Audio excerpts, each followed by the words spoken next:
मंदिर परिसरामधला नैसर्गिक झरा तब्बल 35 वर्षांनंतर सुरू झालाय। मंदिर परिसरामध्ये असलेल्या श्री गोमुख तीर्थकुंडाचं काम सुरू आहे आणि पाण्यातल्या क्षारामुळे 1988 पासून हा नैसर्गिक झरा बंद होता। या झऱ्यामध्ये 1986 साली नाणी सुद्धा आढळून आली होती। दरम्यान पाण्यातल्या क्षार आणि नाणी काढल्यानंतर 35 वर्षांनंतर हा झरा पुन्हा एकदा प्रवाहित झालाय। त्यामुळे आता तुळजाभवानी देवीच्या भक्तांमध्ये आनंदाचं वातावरण दिसतंय।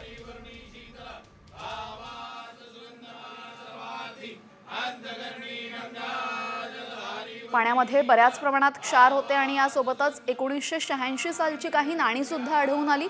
दरम्यान हे क्षार आणि नाणी काढल्यानंतर तुळजाभवानी मंदिर परिसरातला हा झरा पुन्हा एकदा प्रवाहित झालेला आहे। श्री गोमुख तीर्थकुंड इथला हा झरा आपण पाहतोय। हा झरा जवळपास 35 वर्षांपूर्वी बंद झालेला होता।